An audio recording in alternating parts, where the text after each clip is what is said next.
welcome back to my channel. I'm so excited today to have with me contemporary romance author Amanda Shelley. Thanks for joining me, Amanda. Hi, thanks for having me. I really appreciate you having me Yeah, here. of course. You have out your sixth book now, which is the second in your perfectly independent series, and that name is Vince. Yes, I do. I have been, all of my books are standalones for the most part, but see, they can be read by themselves, but they're kind of interconnected within each other. Drew came out in September, and it's all about, and the reason why it's perfectly independent is they are all completely fine on their own, not being in a relationship. That's why, hence the perfectly independent, but they, happen to find love when they least expect it.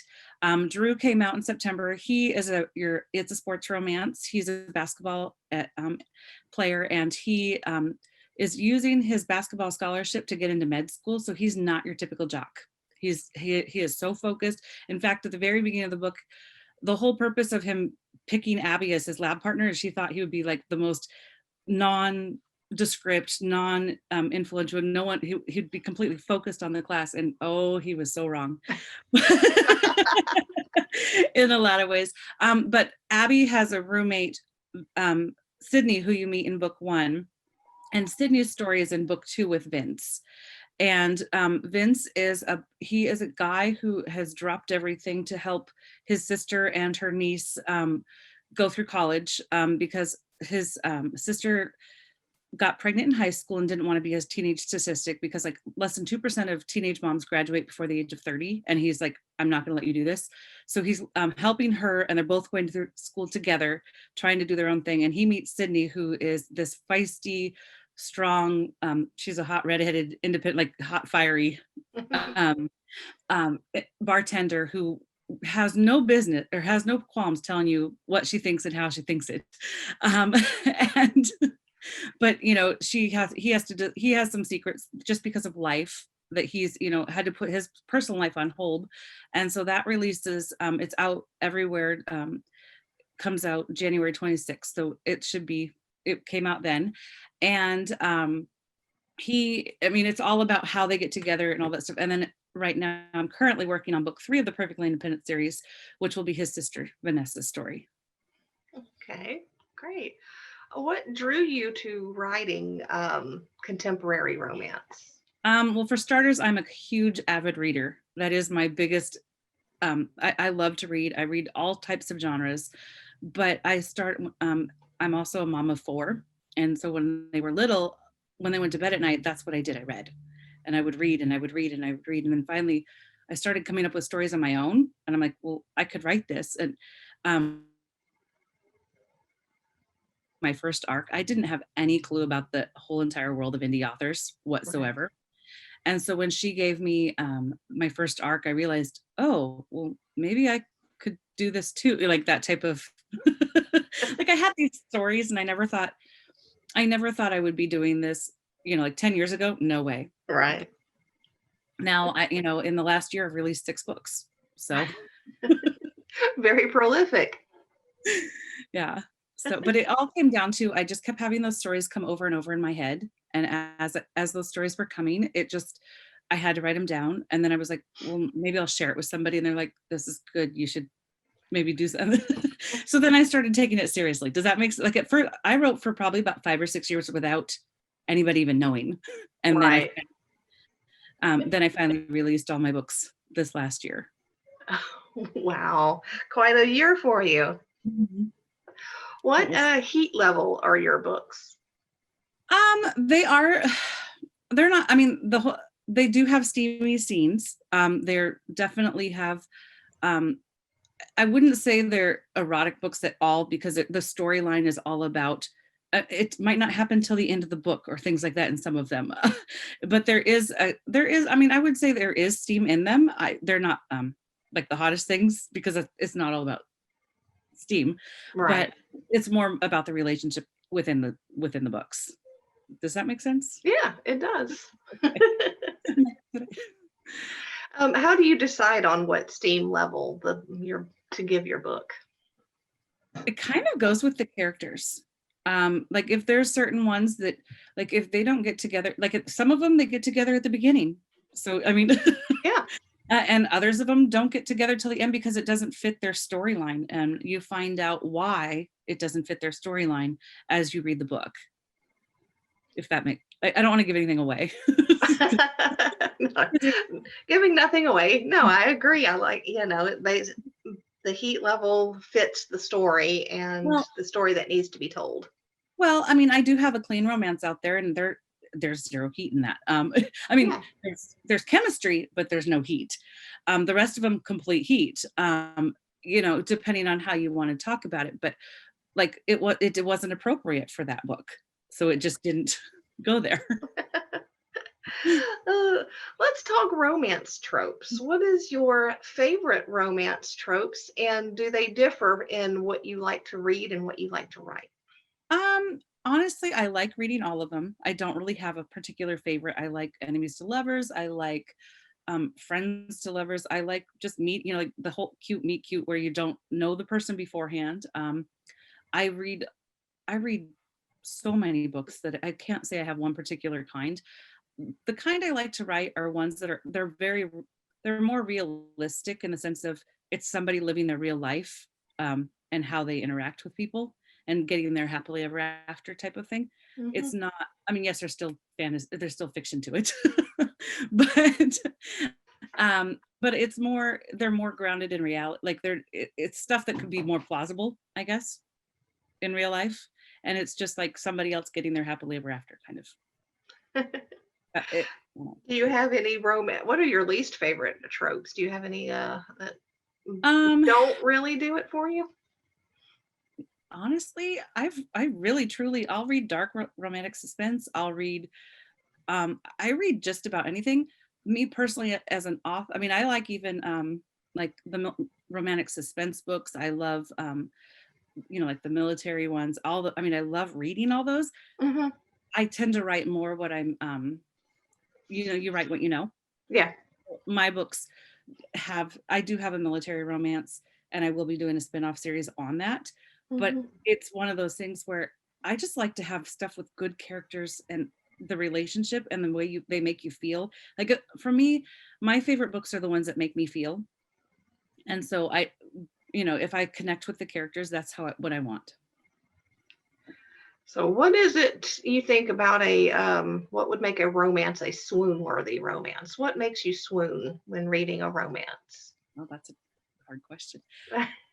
Honestly, it's one of those, it isn't even, it is, sometimes it's even in the quiet moments. Like some of my favorite authors, they're the ones that it's not necessarily what the character says, but how the character acts and how the character, like when you hear that backstory or when you, when you just know that character and you feel like they're a part of you, that's where it feels, those are what make me swoon. Like when they just have that, there, I don't know. I mean, there's not really one particular thing that they do because I mean, every author does it a little bit different because we're all different. Yeah. But for me, the swooning part is, it's just when, they do and say the right thing at the right moment when you're not really expecting it. Does that make sense? Yeah. That, I think that's how I would describe it myself. What advice would you give for someone who wanted to start writing romance novels? My biggest thing is follow what you're passionate for, write the story. You can always edit. You can't edit a blank page. You got to just keep writing the story. Someone can always help you make it better. Um, Now, over the last year or so, I've also like if you're going to do it and if you want to do it for you, that's one thing. If you want to do it for publishing, definitely the things that money's tight, they cost a lot of money, but definitely pay for that editor, pay for that proofreader, because those two things will help you a lot. If you can, either get really great beta readers or a developmental editor, just so that you can it helps you grow as an author too, not Mhm. just because you realize the bad habits you have. Like you don't realize that you have these habits until people point them out to you sometimes. And it's Right. not bad habits, they're just not as the readers aren't going to like it as much. or it's just not grammatically correct, or or you just say this phrase over and over. Um, Oh yeah. Oh yeah. There was one word, and I can't remember what it was, but I had an editor point out to me, "You've used this word." It was something like, I mean, and it was, I'm like, I was horrified when I realized how many times this one, and well, it wasn't a word like the or a or one of those. It was another word. I was like, I oh have my a goodness. tendency to talk passively. I learned that by having my editors pointed out in my writing. Yeah. I mean, it's how I talk, which there's nothing wrong with it, but you don't want to read that way. Right. So And many things you learn. the other thing is, I mean, you don't have to have an expensive cover, but you have to have one that looks professional and fits your genre, because that's the first thing people look at, and it has to be able to be seen on the size of a thumbnail and be, you can read your name and it be appealing. That's the two things I've really learned. Those And are if you are going to go big, the only way people are going to know about you, start your name now by getting your website, get the web domain, get all your social media, so that way your name matches everywhere. Because, and if you can't find it in your pen name or your real name, change your pen name to what you can get. So that way, before you start, that's what I would suggest. good suggestions. How has your personal process changed from the first book to now? Um, wow, Or a lot. has, My first book, I'm not even joking, because remember I started writing it like 5 or 6 years ago, and then I started, and it was over 150,000 words, and it wasn't finished. I Yeah, I since then cut over.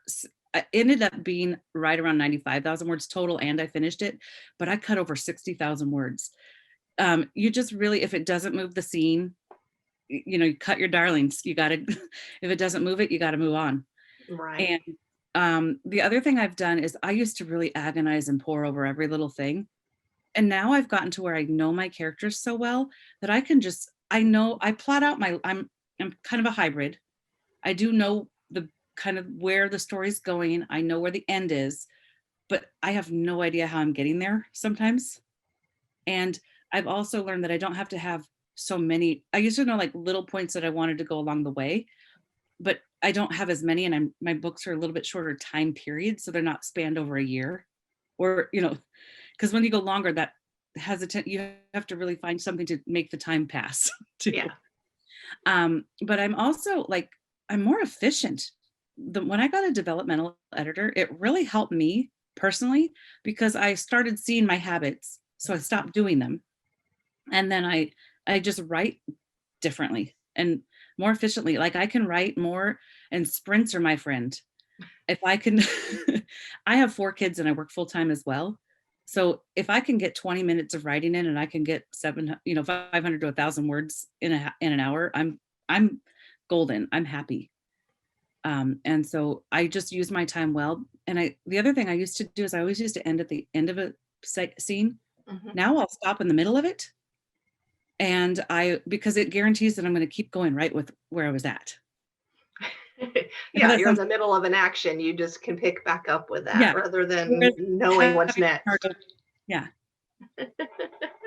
I'll even end a chapter, and I won't stop for the night until I start my next, like, what's happening next, like, so I can keep my train of thought where I was going. And Those are some good tips for anybody watching to try those to help keep you from getting stuck. mhm. What how long do you sprint for? How do you work your sprints? I typically do about 20-minute sprints, and I'll do them for as long as I have time for. The biggest thing is turning off the internet from your thing, or at least shutting the browsers and putting your phone away, because it's so easy. Like, if you just put it away where you have to actually get up to get it, you know.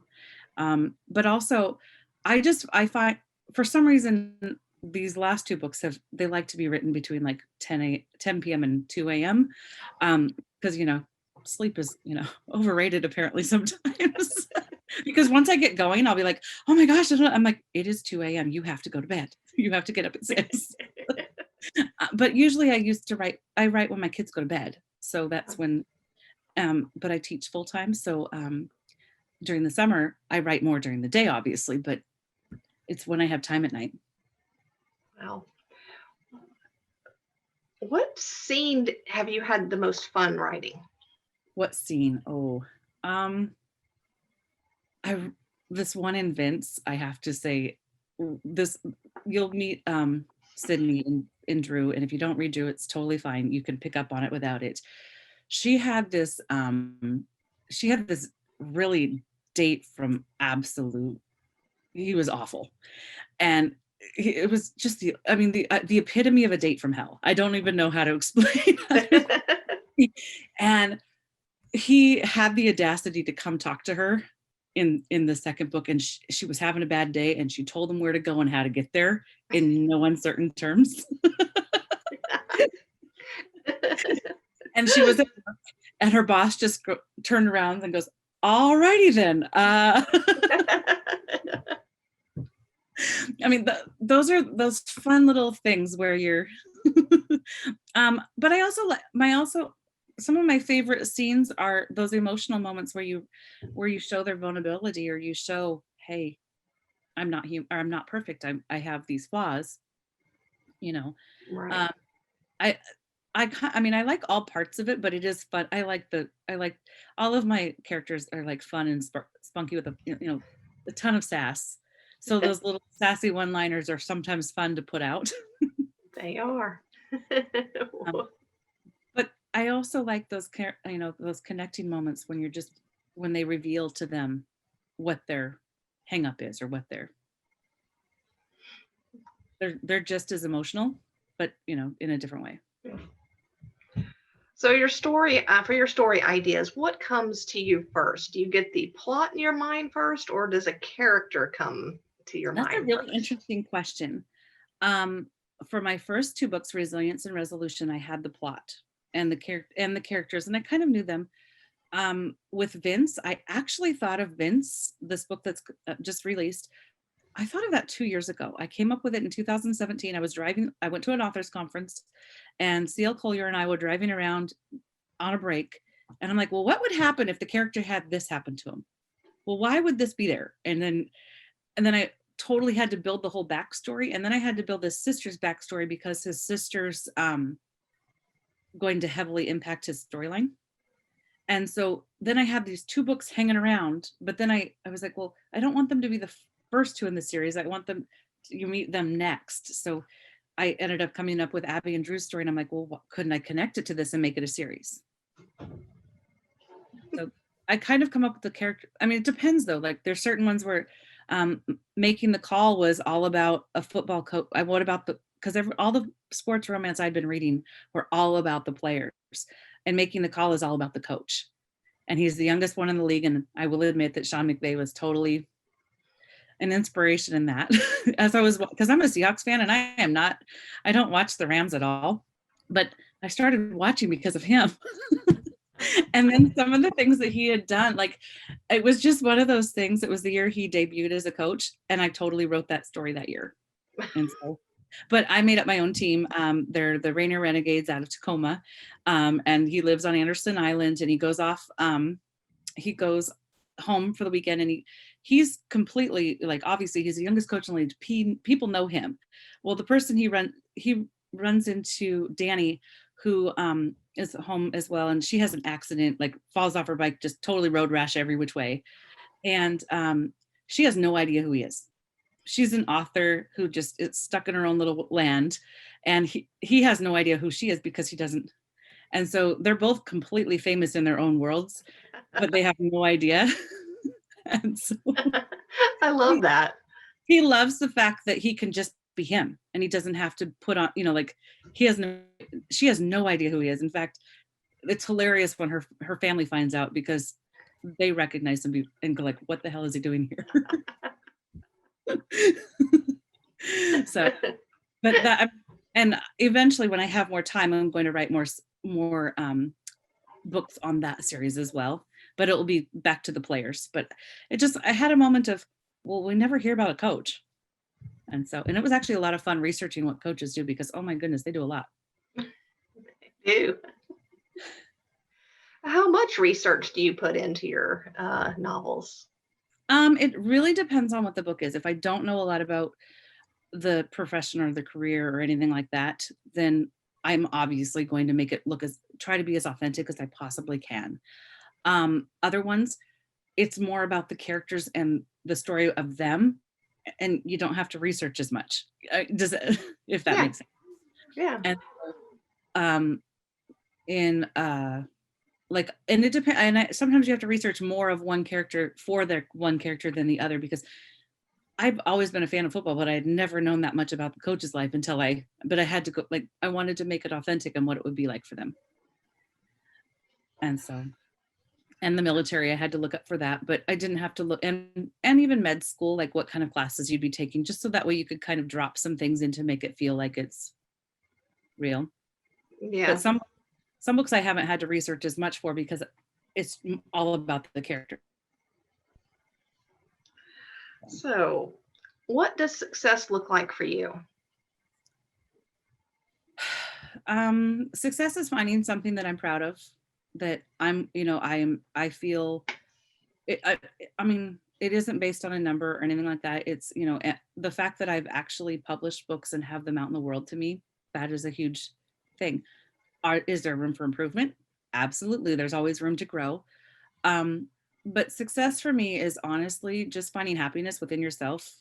I mean, ideally as an author, yes, you want that book to pay for itself and then some, but that I don't really measure success for me personally. It's more about, did I make a goal for myself? Did I accomplish it? Was I, those, it's more about the process rather than the end product. Okay. All right. So, what are you working on next? Right now, I'm writing Damien, which is book 3 of the Perfectly Independent series. You'll meet Vanessa in Vince's story. And she is obviously a single mom. And if you've read Making the Call, it's Danny's brother who's Damien in this story. So my books all kind of, they are written in one world except for Collide. Collide is a sweet romance set in Pullman, Washington, but the rest of them, Making the Call had characters from Resilience and Resolution in it. And then book 4 of the Perfectly Independent series is actually going to have Sam and Enzo's daughter, Maddie, from Resilience and Resolution in the Perfectly Independent series. So they're all going to kind of, because they're all standalones, I wanted to make sure they still related to the world. Okay, so they're interconnected with characters and setting, but. And I will be putting, I will be, my goal eventually, if I could just like clone myself and have more time in a day, I would love to learn that. I want a series to come off of, Enzo was a elite rescue pilot in Resolution, or Resilience and Resolution. And I want to, in Resolution, you learn more about, he takes a civilian job, and I would love to do like a, because he works for a security company, more of a romantic suspense, that genre type of thing. And then or even just, it could still stay contemporary and just stay, with the romance, but I want to take those characters that I've met there. I also want to do Making the Call into a series and continue the Perfectly Independent. And I have more ideas for other ones. I just have to have time to, like, Yeah, yeah, right. that's how it goes. The good news is I do not have a shortage of information or things to work on. That's true. Where can readers find you at? You can find everything you need to know about me at amandashelley.com. Amanda is AMANDA and Shelley is SHELLEY.com. I am wide, so you can find my books on Amazon, Barnes & Noble in paperback or in ebooks, Kobo, Apple Books, and Google Play. And if I also have universal links, so, and I'm signed up through D2D with D2D, if I drafted digital. And all of Amanda's links will be in the description below, and be sure to check that out. And while you're down in the description, hit that like button and leave us a comment if you have a question for Amanda or myself, and we will get around to answering them for you. And I'd like to thank everyone for tuning in. And Amanda, thank you for joining me today. Thank you so much for having me. This was great. And everybody, I will see you guys next week. Thanks for watching.